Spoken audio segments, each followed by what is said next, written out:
Hello, everyone, and welcome to our third webinar series.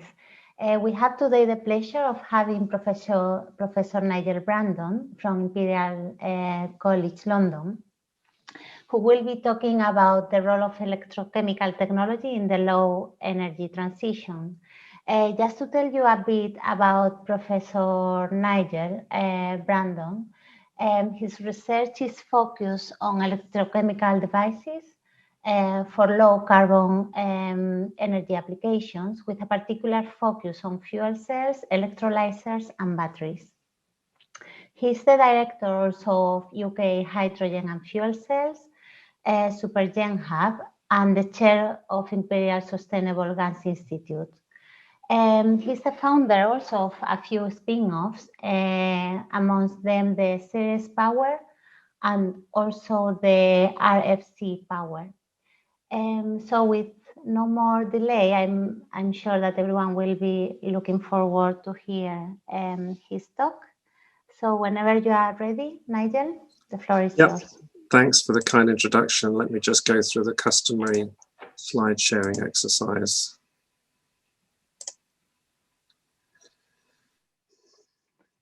We can see it. You can see the slides? Okay, great. Okay, well, look, thanks for the kind introduction, and it's a pleasure to be here. It's a pity we have to, as we were just saying off camera, it was a pity we have to still do this remotely, given how close we are between Imperial College and University College London. But anyway, it's still a pleasure to be here. I'm going to give a relatively high-level presentation today about the role of electrochemical technology in the transition to a low-carbon future. I'll touch at the start about why do we need electrochemical technologies, and where might they be used in a fairly general way. I'm going to focus on three of the quite numerous electrochemical technologies. That's fuel cells, electrolysers, and flow batteries. I'm not talking about lithium-ion batteries or a family of technologies around that in terms of my presentation. I'm focusing on the three kind of topic areas where I mainly work, but obviously happy to take any questions on that as best I can. And then think about some of the application areas, really. So green hydrogen from electrolysis, hydrogen fuel cells for transport applications, fuel cell combined heat and power, energy storage for system balancing, and the role of hydrogen in green hydrogen in industrial decarbonisation. So something of a move through the different areas, and then happy, of course, to take questions at the end of the presentation. I use this slide a lot, and I'm very grateful to Grant Wilson at the University of Birmingham and his colleagues and his team who provide it. And I think it's a useful slide to start a talk about energy in general. This is a flow of energy through the UK energy system in gigawatt hours per day on the vertical axis against time. And it shows to some extent the scale of the challenge.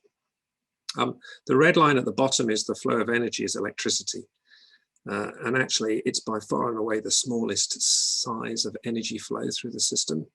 It's also the area where we've made the greatest progress in decarbonisation. And of course, going forward, the thinking is how can we use electricity more, decarbonised electricity more, to decarbonise other parts of the economy than we currently use it for.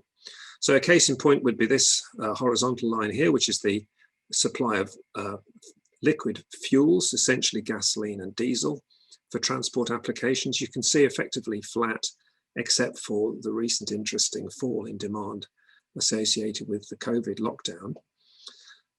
But otherwise essentially flat. And of course, there's interest in taking electrons generated renewably and using those directly in a battery electric car, or, as we'll talk about today, perhaps making green hydrogen and using that in a fuel cell electric car. But again, just to give a sense of the scale of the challenge, this is about 1,600 gigawatt hours, at least pre-COVID. We'll see where it recovers to in the fullness of time. And a fuel cell or battery electric car is going to be somewhere between 2 and 4 times more efficient than that. So you'll need somewhere between another 800 or 400 gigawatt hours of generation. So somewhere between 50% and 100% of the current capacity. If we then look at the blue line, and this is the flow of natural gas through the energy system, not significantly impacted by COVID, actually, if you look at the peaks here, because we use a lot of natural gas for heating. So in the winter season, with probably more of us resident at home, perhaps we've used slightly more rather than slightly less, in contrast to the liquid fuels. And this seasonality between the summer low demand and the winter peak demand is a big challenge for how we try and decarbonize this natural gas supply. It's certainly the case that we can't continue to use unabated natural gas in a zero or very low carbon energy system. So there's a real challenge about what we do about that. For heat applications, for example, though obviously gas is also used as a power generator and a feedstock for certain chemical processes. But if we talk about heat for a moment and we think, well, how do we replace natural gas? If we wanted to entirely replace natural gas use with electric heat pumps, for example, and let's say our electric heat pump has a coefficient of performance of 4, which is quite generous in a UK context. Nonetheless, this kind of 4,000 gigawatt hours peak here would become 1,000 gigawatt hours. And again, it would double the size of the peaks of this electricity flow up to here. So we'd get very big seasonal variations in our electricity demand. And that gets quite tricky to build and quite tricky to manage and rather expensive. So the question is, across all of this landscape, where do electrochemical technologies play a role? And I think what I'm going to hopefully show you is that they have the potential to play a role in all aspects of our decarbonisation journey. Of course, it's not only about carbon, it's also about other emissions. These are the NOx emissions. It's a little bit old now, but it also shows you the NOx emissions in London, where the bright reds are higher levels of NOx emissions. And you can see that they're associated with the main arterial roads.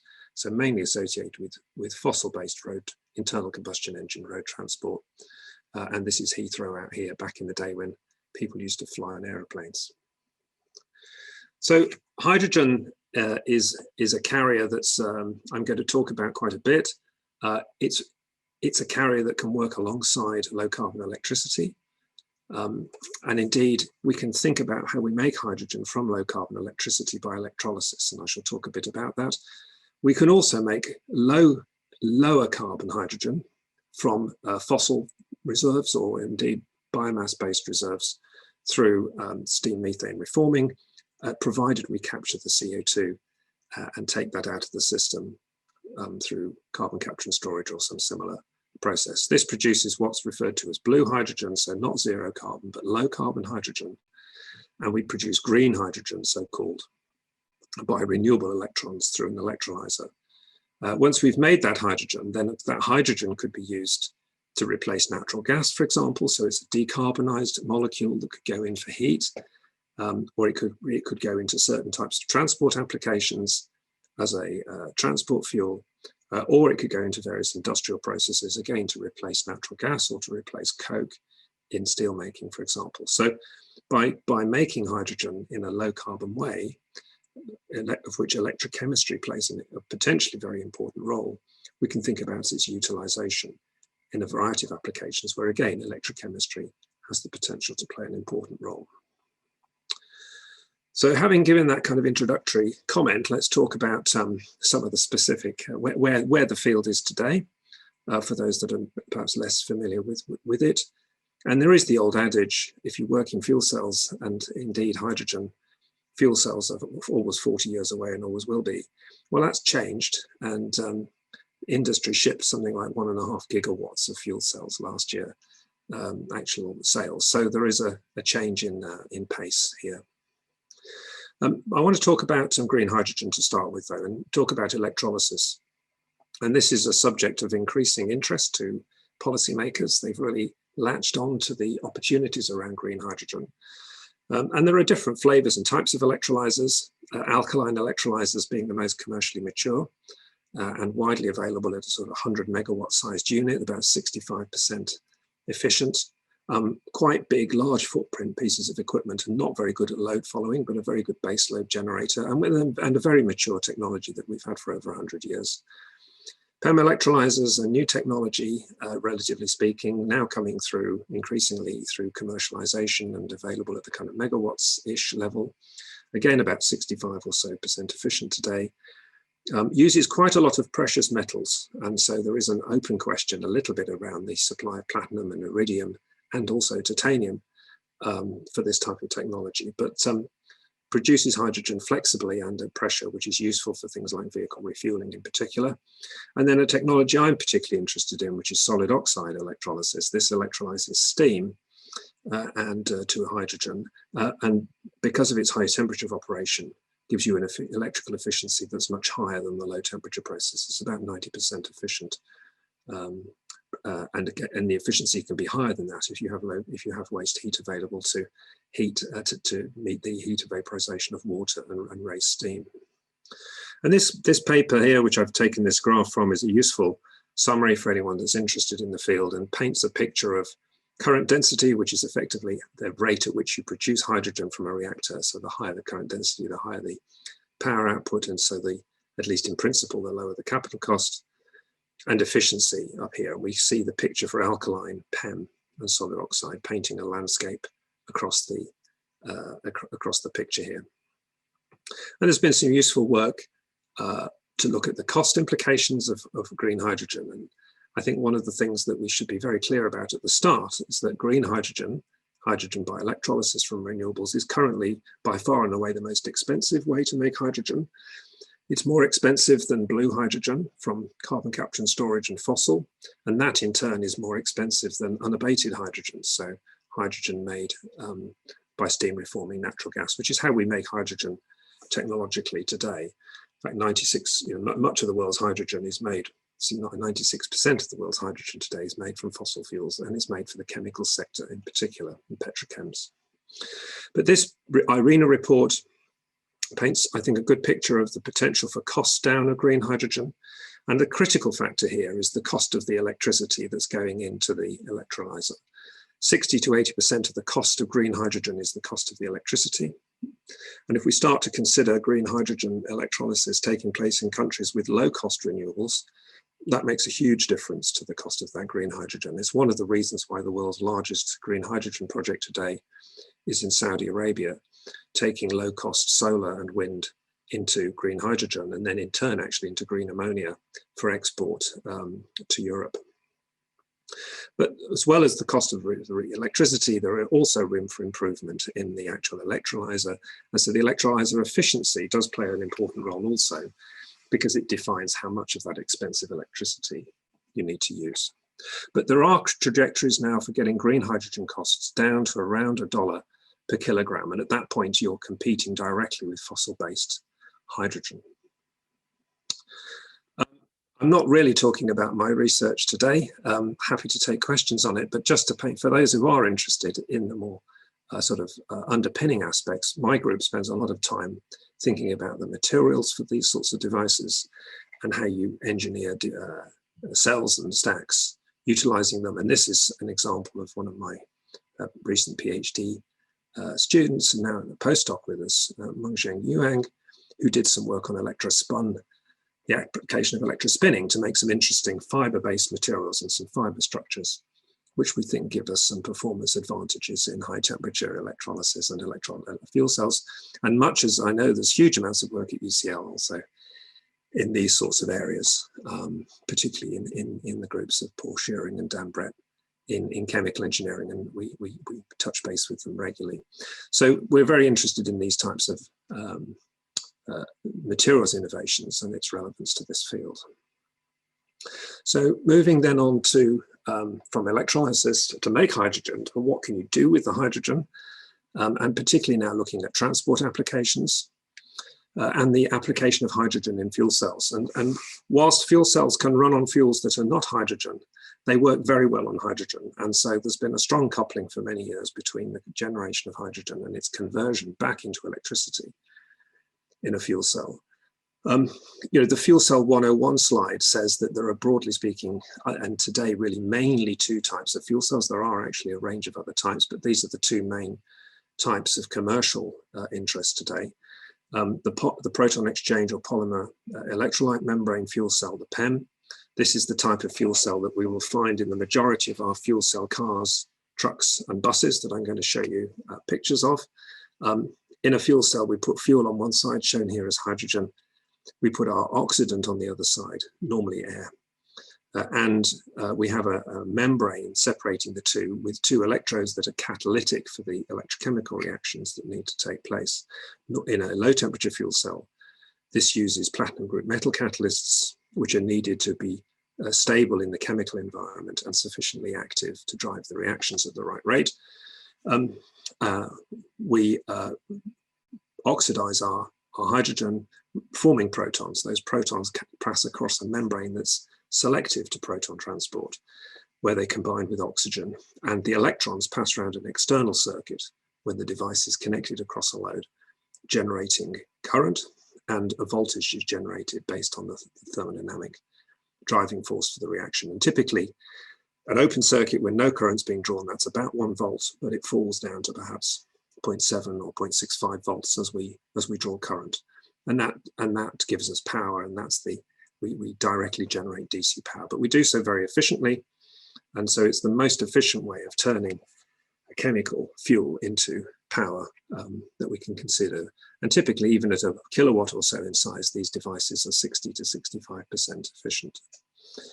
There are another type of fuel cell I will also mention, and that's the type on the left here. This is the solid oxide fuel cell. Same principles, but now our ionic conductor is a ceramic which conducts oxide ions, and when it's at elevated temperature, somewhere between 500 and 900 C, depending on the material. So now we form our reaction product, which is water on the fuel side, but overall reaction chemistry and principles remain the same. But this is a high temperature device and is much more able to operate on a wider range of fuels.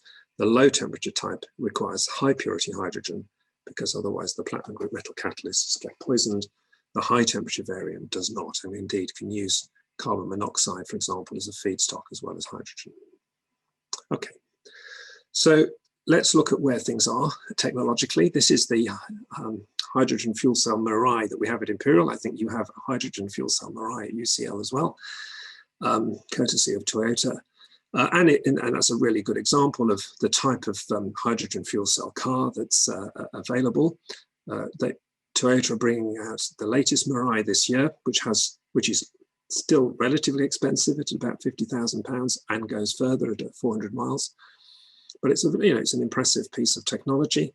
Hyundai's fuel cell Nexo is also very well regarded as an example in the field. And these cars are nice to drive. I have had the pleasure of driving them. Of course, the challenge is where can you refuel them? And even in London, where we have almost the highest concentration of hydrogen refueling stations in the UK, then we still don't have that many.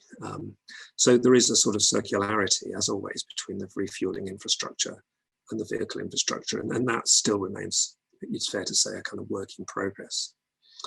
I think if we move away from light duty vehicles, where I think it's a tougher sell actually against battery electric, but we move into larger vehicles like buses, it's much clearer, I think, in my mind, that hydrogen fuel cell electric solutions are going to win. The top picture here shows a UK initiative. This is a UK-built hydrogen fuel cell double-decker bus built by Optare and Arcola Energy. Arcola are a London-based fuel cell company that work with both Imperial and UCL. A really interesting little company doing some great work. And when we come up to buses with the higher energy requirements, the fact that they can be refueled at a single place, they don't need a widespread hydrogen infrastructure.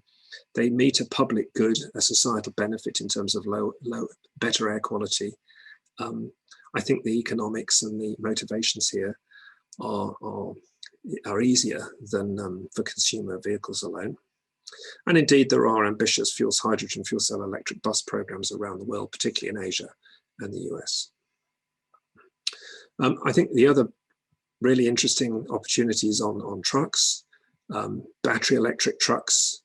Once you come to long distance vehicles or very heavy duty vehicles with high energy requirements, delivering that entirely with batteries starts to get quite difficult. This is the Hyundai hydrogen fuel cell truck. This is the JCB hydrogen powered excavator.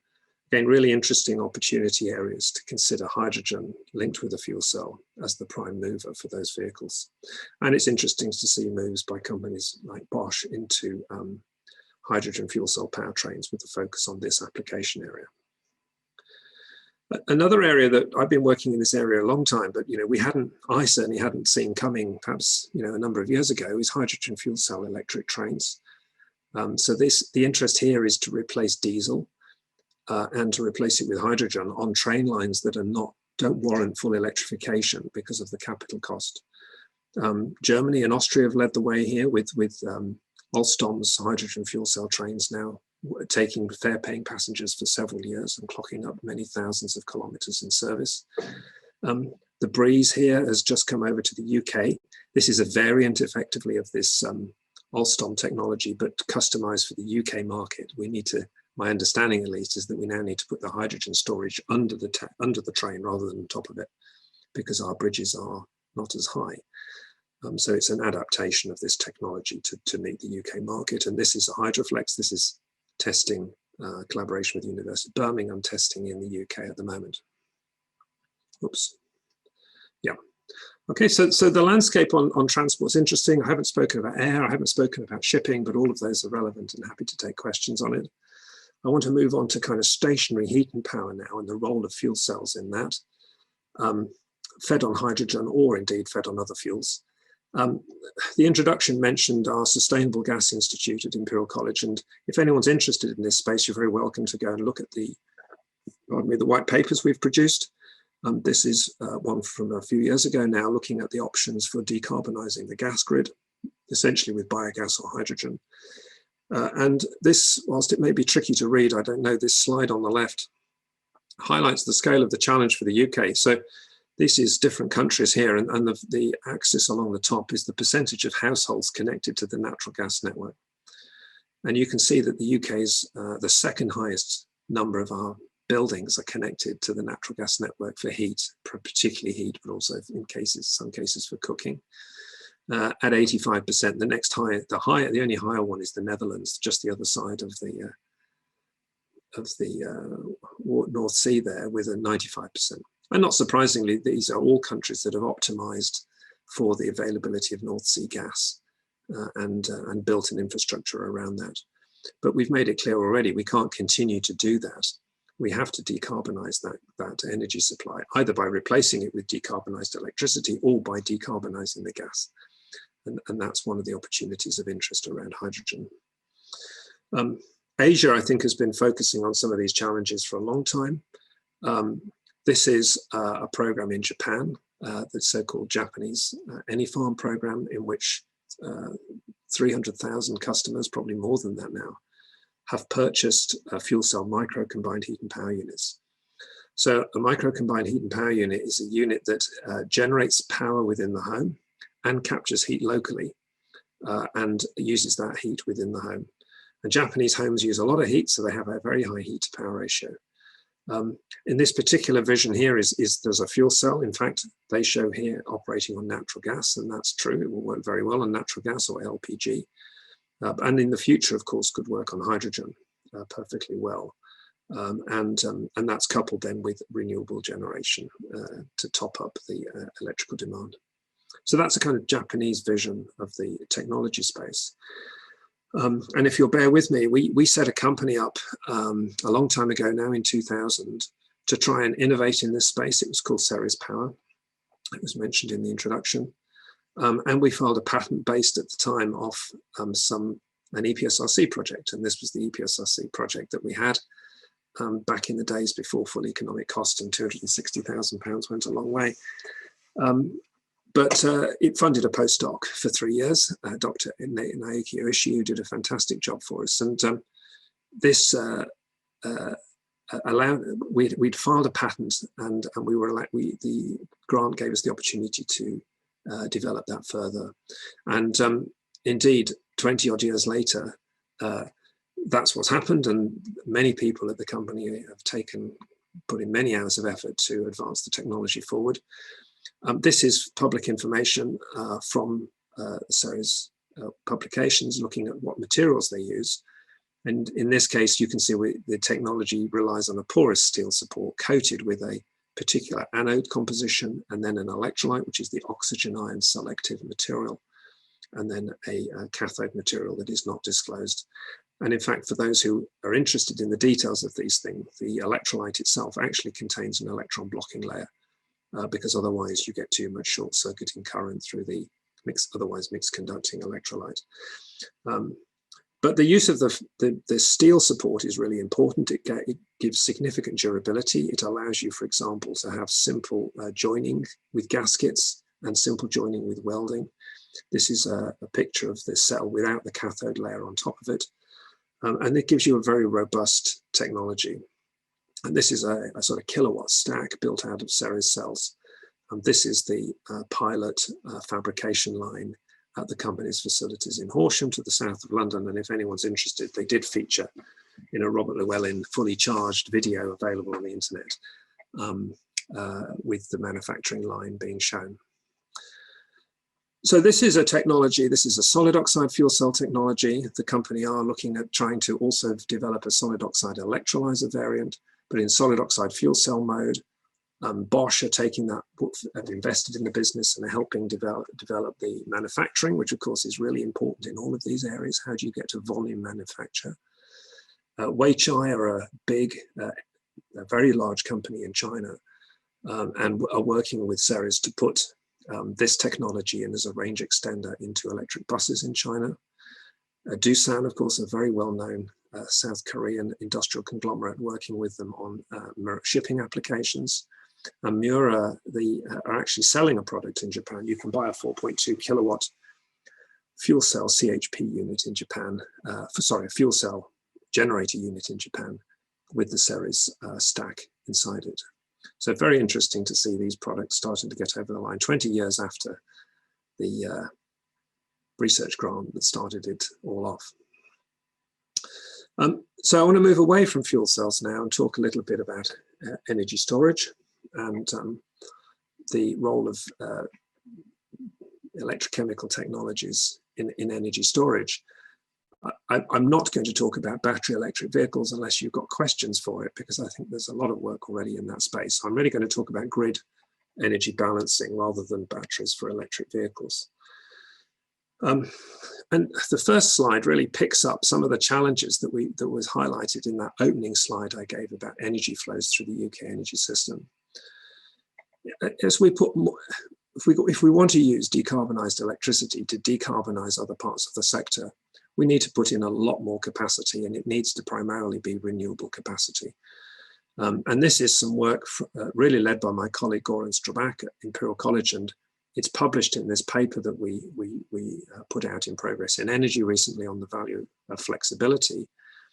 And what it says is if we put in more and more wind capacity into the UK, if we don't manage that system differently, we need to have increasing amounts of curtailment of that wind as we install more wind. So it becomes increasingly expensive as we put more wind on the system and then don't use it for more of the time, unless we try and think about how we do things differently. And that's what this slide's really about. It's basically saying if we continue to input more and more electrical renewable generation in to meet the growing requirement for that power to decarbonize other parts of the economy, but we don't think about using it differently, the asset utilization will go down and down and down. So we're going to spend a lot of money building kit when we're going to use it less of the time. And that is an expensive way of addressing the situation. The question is, what can you do with flexibility to time shift effectively, or even spatially shift the demand and production side of our power system, and what value does that give? And in other words, what are the value of technologies that deliver flexibility to the system? Now, energy storage is one such technology. It's not the only option. Greater interconnection to other parts of Europe is an option. Looking at demand side, regulation is another option. But here we're talking about the use of energy storage and its potential. And there are some interesting parallel studies to take into account in elsewhere in the world. And this particular piece of work comes from California. California will have very high, has a target to be a zero carbon electricity system by 2045. It will do that with extensive use of solar photovoltaics. And this is a piece of analysis that's available. You can look up the report, which makes the prediction that the biggest demand for energy storage in California will be diurnal energy storage. So that's balancing the supply of energy at night from the supply of energy harvested in the day. And that requires energy storage technologies that give you about 10 hours of energy storage. And that's worth remembering, because most of the energy storage technologies for grid storage that we're developing today are lithium-ion based solutions, building off the back of the great work that's taking place on lithium-ion batteries for electric vehicles. And for 1 or 2 hours of storage, that technology works very well. It's not so clear it's the right answer for 10 hours of storage, because you need 10 times more batteries than you need for 1 hour, and therefore you need 10 times the cost. So the question is, are the technologies that offer that scaling differently? And the answer is yes. They're called flow batteries, and other technologies like compressed air energy storage or liquid air energy storage also decouple, as we describe it, power and energy. And this is the theme of some work we've been doing for some years now. This has also been spun out into a company. The company is called RFC Power. Whereas Ceres Power is a well-established business now with a market cap of about £2 billion at the moment, RFC Power is a much more nascent company with 6 employees based at Imperial College's Innovation Campus in White City in West London. The idea of a flow battery, be it this technology or any other flow battery approach, is that we have a power unit in the center, which, when we want to charge our battery, works like an electrolyzer. We put electricity in and we produce an oxidized and reduced form of a redox couple. And then we store those oxidized and reduced forms of the redox couple in tanks. And if we want more energy, we simply have a bigger tank. And this means that the power is defined by the stack in the middle and the energy by the size of the tank. And if we want to go, for example, for 10 times the energy storage, relatively speaking, that is a much smaller increase in cost than just having 10 times as many batteries. And so this type of technology tends to win out economically as the energy duration starts to go up. Now, in RFC's Power's case, we've taken an approach to the chemistry, which is very different. Conventionally, most flow batteries use a vanadium redox couple. So they have a liquid redox couple in one tank and a liquid redox couple in the other tank. Vanadium can sit in 4 oxidation states. So you can have vanadium 2, 3 on one side and vanadium 4, 5 on the other to give you the different redox couples. In the case of RFC Power, we've developed a solution which uses manganese in the one redox couple and hydrogen in a closed loop in the other redox couple. Why have we done this? Well, manganese is a much, much lower cost material than vanadium. Vanadium is actually rather expensive and very volatile. Its price tends to be pinned to the price of steel, where it's used in steel making. And most of the world's supply is controlled by China and Russia. Manganese is the 4th most used metal after iron, copper, and aluminium, and is much more abundant and available from a wider range of geographies, shall we say. Hydrogen in closed loop gives us high power density because it's a fast reaction. So the combination here it replaces the much slower vanadium equivalent reaction, the vanadium 2,3, which is quite a slow reaction. So we end up with a faster reaction kinetics on the hydrogen side and a much lower cost electrolyte on the manganese side. So combined, we believe this gives us a number of significant benefits over current approaches. I have to stress this is a collaboration with my colleague, Professor Anthony Kusanak in the chemistry department. And Anthony, of course, is well known to colleagues at UCL as well, because they have a strong collaboration with the team here in the Electrochemical Innovation Lab on fuel cells. But Anthony and I, along with 2 postdocs, developed this, Javier Rubio Garcia and Vladimir Ufit, sort of patented this technology and it's now being taken forward by RFC Power. And the chemistry is here. It shows the manganese couple on the cathode side and a hydrogen couple on the anode side. So in charge mode, we produce hydrogen like an electrolyzer, and we, on the one electrode, on the other electrode, we oxidize manganese 2 to manganese 3. And then when we want to discharge it, we flow those back into the stack, and the manganese 3 goes to manganese 2, and the hydrogen acts in a fuel cell mode now as the reductant. That all looks jolly good, and it is, but it's only possible because of some nice work in the Department of Chemistry by Anthony's group, finding a way of stabilizing this manganese couple, because otherwise it disproportionates and forms manganese dioxide. And so the innovation here is not only the concept, and we've patented all different liquid gas configurations here, but also the means by which we stabilize this solution. And this is some work we published on this in the open literature, showing that we can get very high power densities in a laboratory environment using this couple.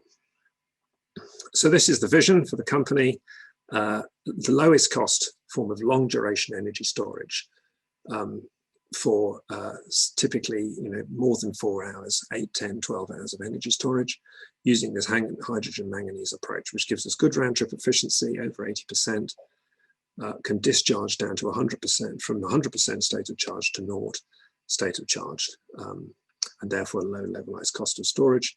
And it's also a technology that segues nicely into the hydrogen economy, because you could link the hydrogen side into a hydrogen system and provide a round trip efficiency of 80% for energy storage, where a electrolyzer fuel cell combination would never be more than 60%.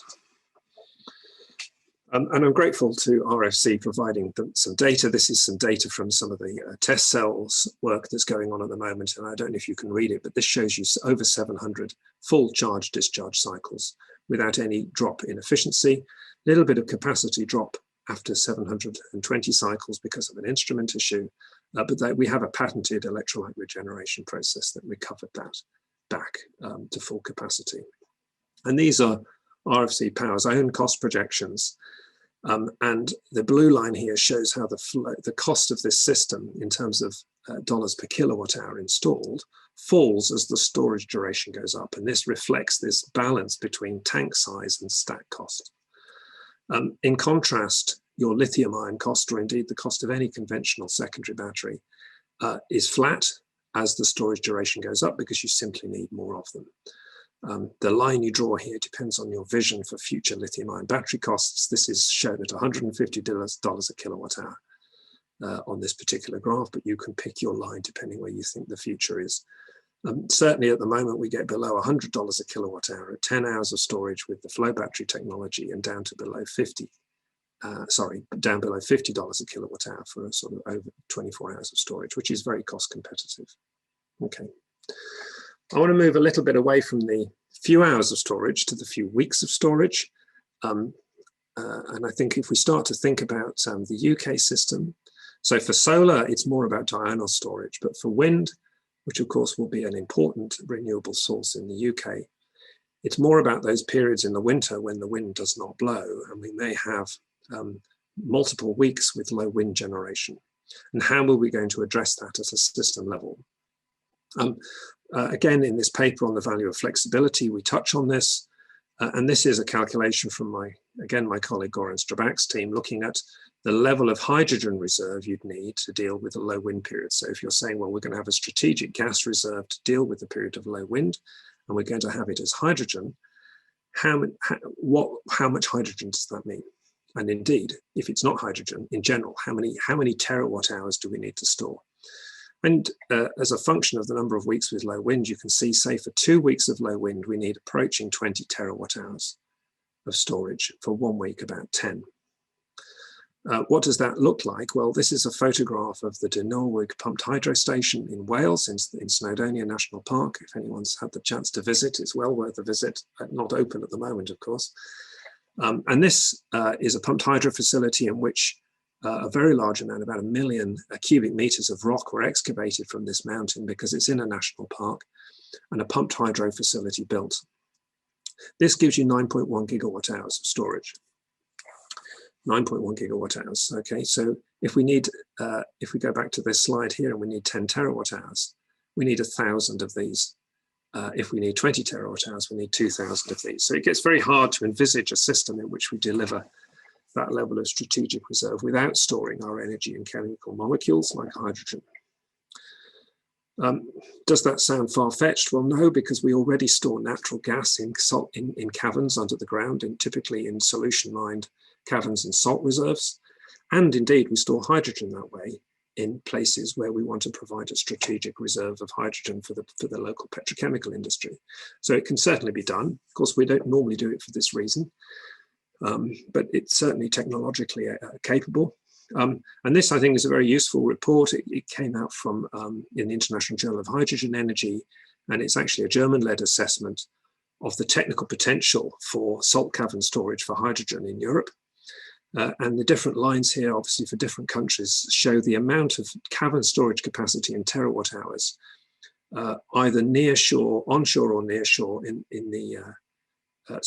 onshore in the light line here, or near shore in the hash line here.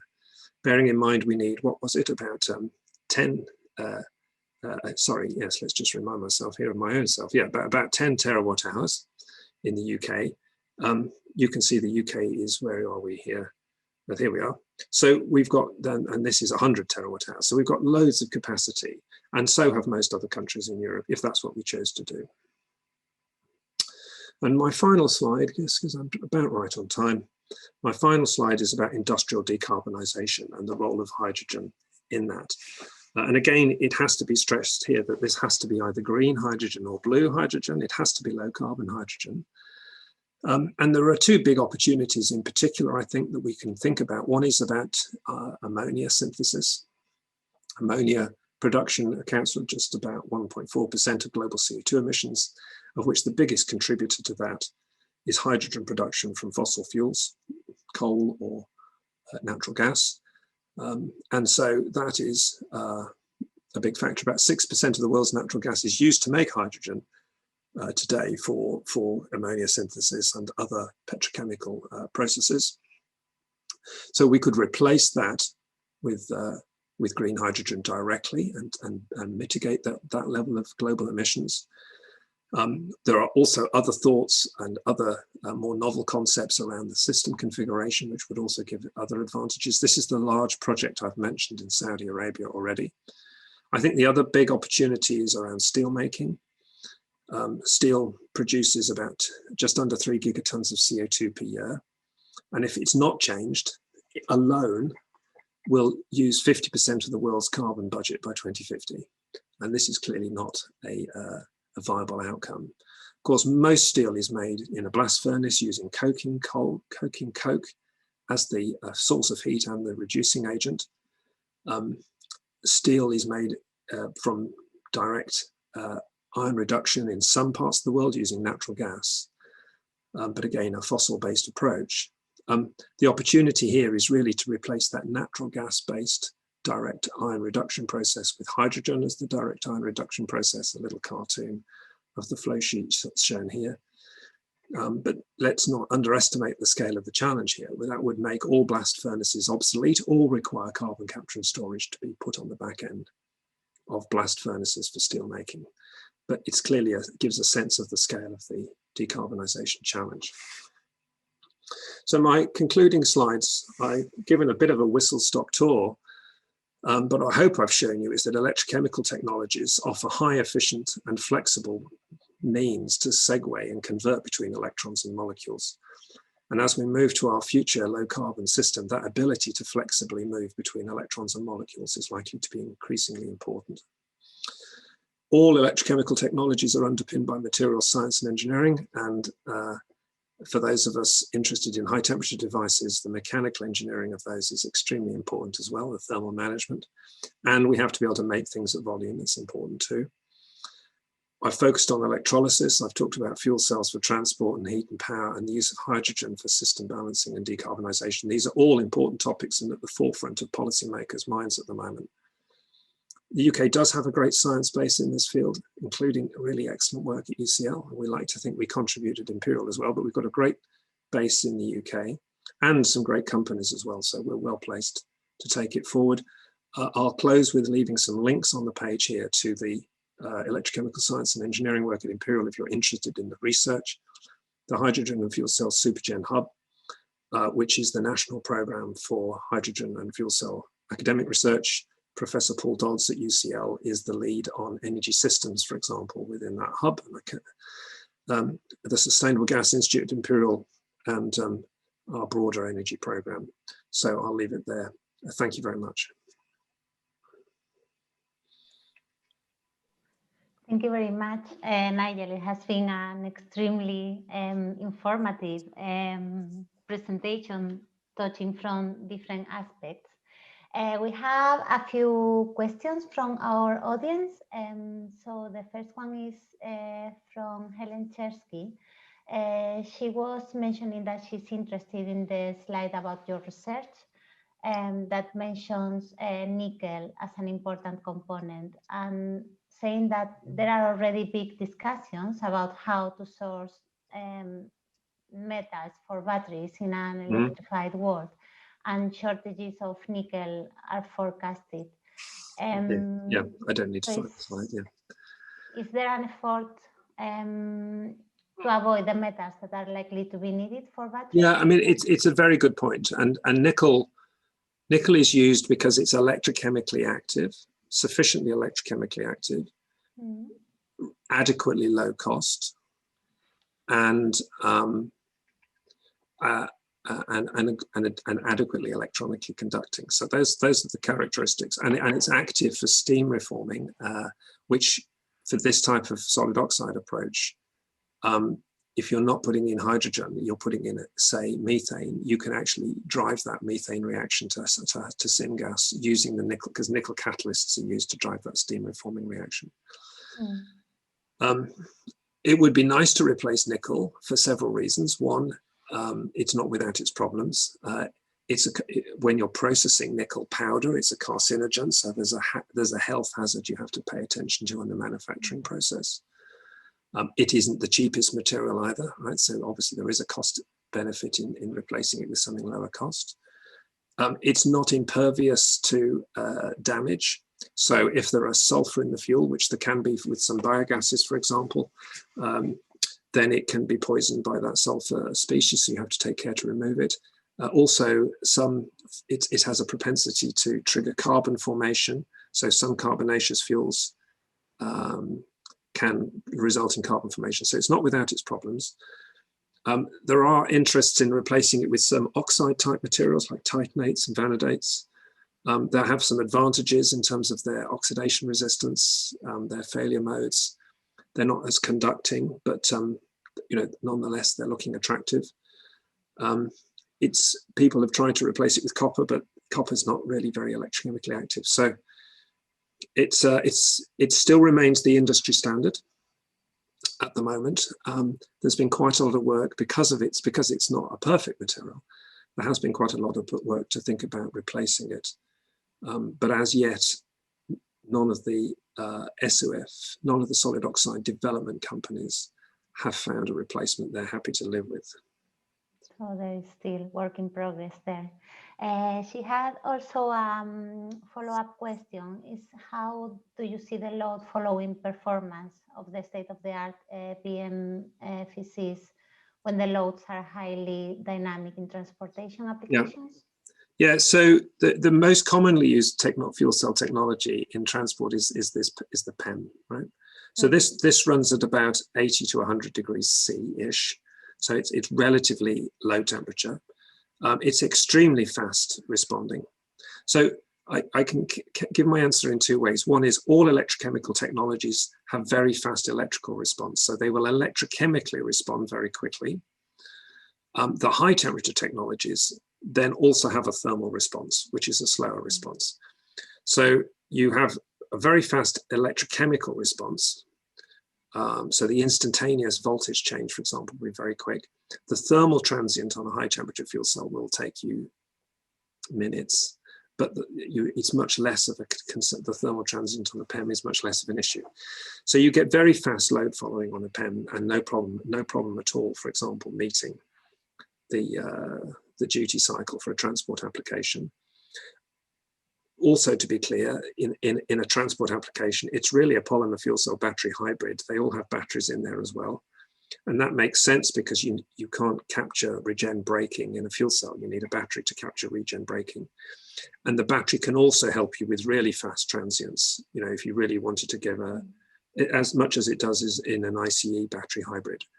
So you can get a battery fuel cell boost if you want to go for maximum power output, for example.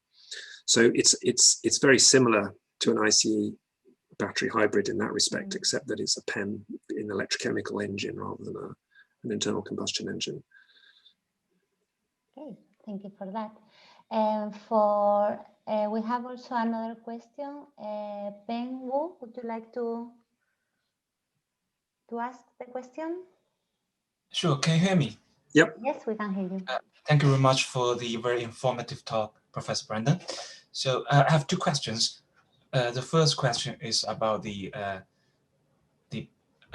Imperial Toyota cars powertrain. Do you have any battery or supercapacitor in the system for the load leveling or transit? Yeah, I mean, so yeah, obviously it's Toyota's car, right? So it's a Toyota, it's a Toyota technology, not.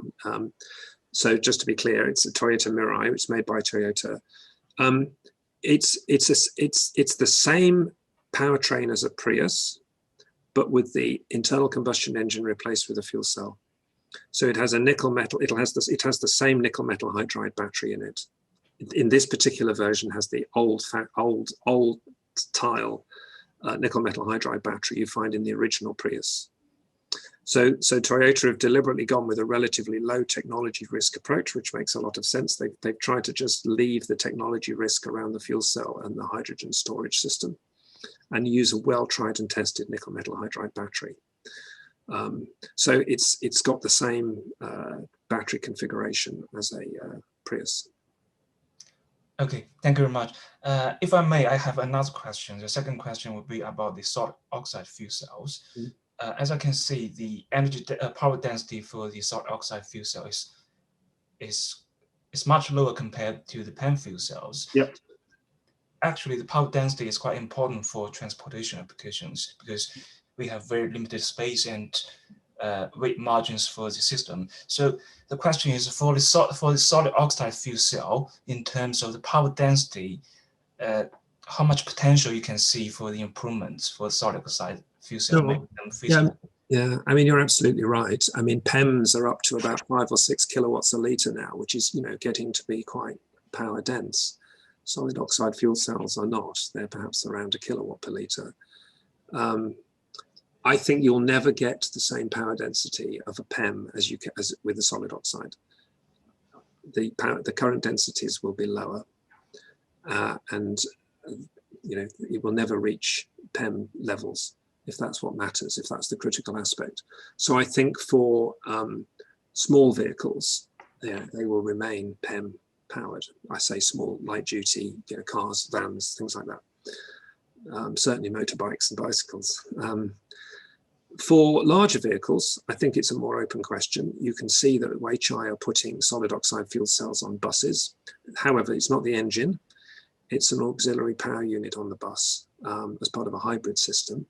And of course, solid oxide fuel cells gives you heat as well, which can be quite useful in cold climates to warm the passengers, as well as for other applications.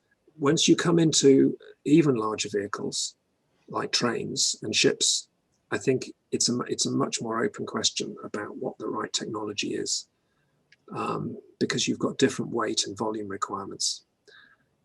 So I think for the very largest vehicles, it remains an open question. But as we go to smaller vehicles, I think it's hard to beat a PEM.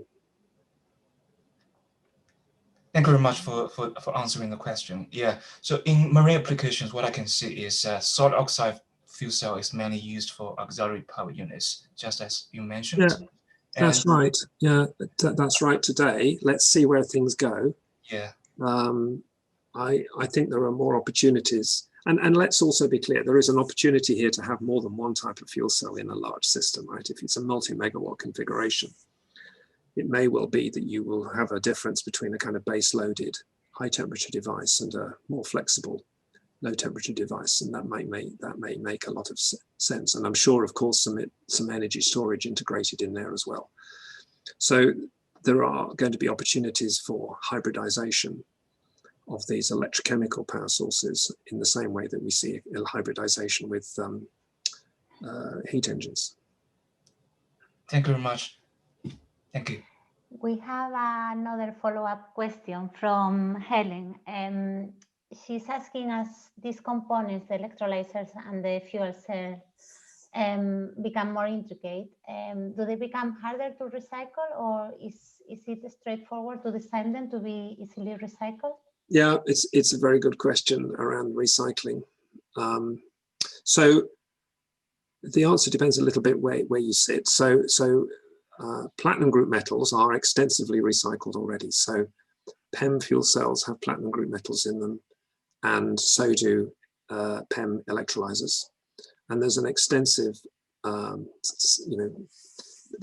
value chain is such that you want to recycle platinum group metals because they're expensive. So that in terms of that metal recovery, that's in train. The main components of a PEM in terms of mass are going to be the interconnect plates, which are metal. So obviously you can recuperate those. The membrane itself contains fluorine, and that's a bit of a nuisance because that produces, you have to be careful if you're going to burn it, for example, as part of the process, because it's a polymer. So how are you going to extract the carbon? And the electrodes are carbon platinum group metals, and this perfluorinated sulfonic acid membrane. So you've got to find a way of managing that without worrying too much about the fluorine. The high temperature devices are less valuable intrinsically because they've got less valuable materials in them. Nickel has been mentioned already, and there is nickel in there, and it would be good to recuperate that. But there are other rare earths on the cathode side that I haven't really spoken about. They can contain cobalt, which I know is a concern. We're a big concern about cobalt in battery materials. We should have a concern about cobalt in fuel cells. Lanthanum, strontium, and other things like that. So they're effectively an oxide ceramic, so probably a pyrometallurgical process. But I think it's fair to say that there isn't a big focus on recycling the high temperature. There isn't an obvious focus on the recycling of the high temperature devices at the moment. The majority of the mass, again, a lot of the mass is metal, and you can recover that, and there's well-known processes for that. But it's an absolutely valid and fair question. Yeah, it would be the next step, right? After. Well, I think you would quite rightly argue that it ought to be concurrent. So there has been some work done on it, and there are some processes, but I think not as much as the focus on batteries, for example. But that's partly because batteries are being put into use much more quickly than fuel cells at the moment. But as the interest rises, and particularly in electrolysers, where the interest is extremely high, it's an entirely valid question. PEM electrolysers contain titanium as well, so you'd want to recover these metals. They have lots of iridium and platinum, and you clearly want to recover that economically, let alone from a circular economy perspective.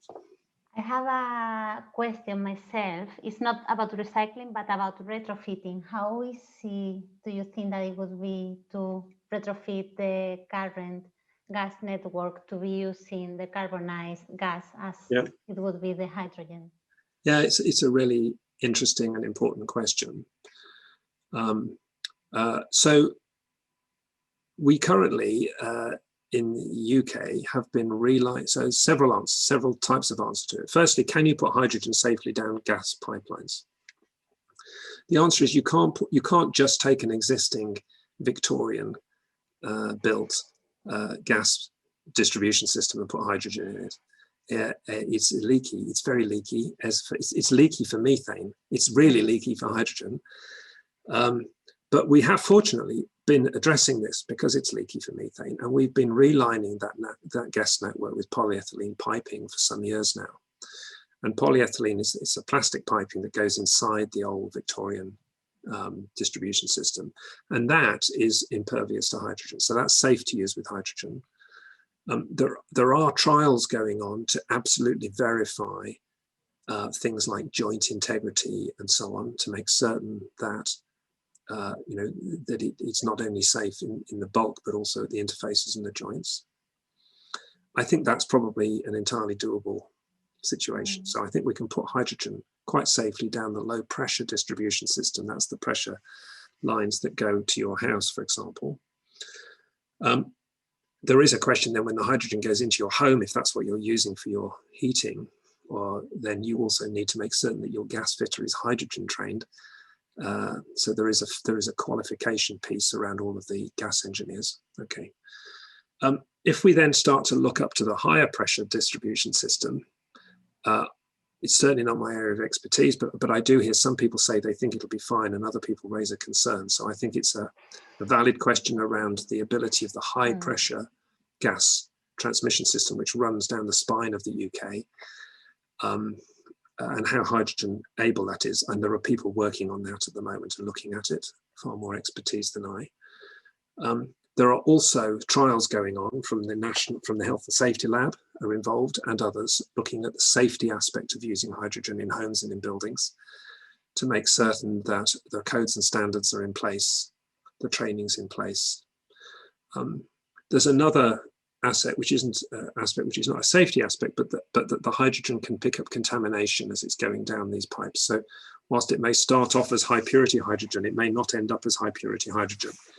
And if we're going to put that into a polymer fuel cell, then we will be concerned about its impact. So there is also work going on thinking about how do we put in end of pipe cleaning facilities. So if you're going to put hydrogen down a pipe that you've put natural gas down, you're likely to pick up all sorts of impurities off the surface that'll desorb off the surface into the hydrogen. So there's work going on that. So there's safety, which is being addressed, and as well as these other concerns. But there's a lot of work going on to be able to be comfortable to answer that question, that it's safe to use. We have the last super quick question because we have run out of time, but someone else from our audience is asking how viable do you think that the synthetic fuels are for replacing from some of the petrol? Yeah, indeed. So I mean, I'll give you my take, right? So if you're making, all of this is driven by renewable electricity. If you're making renewable electricity and you can use it to power your vehicle, you should do so. So the first thing you should use is a battery electric vehicle, right? If your battery electric vehicle does not meet your requirements, for example, it won't have the energy density to go in a long distance truck or something similar, then you need to think about, I think, hydrogen fuel cell, because that's the next efficient. But you could, of course, take that hydrogen and rather than putting it into a fuel cell, you could turn it into a synthetic fuel, because all of the synthetic fuels need hydrogen. So hydrogen is used to make the synthetic fuel. That's quite an expensive and inefficient process. You then put that synthetic fuel into a combustion engine, which is quite an inefficient process. So you are, in efficiency terms, use electricity first, hydrogen second, synthetic fuels third. Certainly, if you're going to fly across the Atlantic, you may well want to use a synthetic fuel because the efficiency, you're paying an efficiency penalty, but at the end of the day, that may be the only way to do it. If you're driving to Tesco's, you certainly shouldn't. So somewhere in the middle, so it's just, that's an engineer's answer, right? Then you've got consumers and you've got people who, you know, what do consumers want to use? Are they prepared to pay 3 times the price because it gives them a convenient synthetic fuel that allows them to refuel their car in the same way they've already used it? Or are they prepared, or would they prefer hydrogen, or are they comfortable with charging their car at home because they're fortunate to have a drive and they can park it and leave it overnight for 8 hours? So, you know, it's not just an engineer's answer that would matter. Dependable on the user, the end user. Yeah. Kai, I think that you want to say something. Well, we have reached the okay. Well, of course, the only thing I want to say is thank you so much, Nigel, for extremely insightful talk, combining a very high-level overview plus some scientific details. So we have learned a lot from you, and really we greatly appreciate your time. I know your time is always very valuable, and thank you so much for the efforts to come in to give a seminar at Oh, neighboring university. Always a pleasure, and it would have been nice to be in person, but another time. But thanks for the Absolutely. invitation. I appreciate it. Indeed. We will work on that. We would for welcome you next to year. come back sometime. Right. We have the Thanks a lot. opportunity. Thank you so Thank you much. very much, Nigel. Thanks, bye-bye. For the rest, we will be having another webinar on the 8th of July. So hope to see you there. Bye.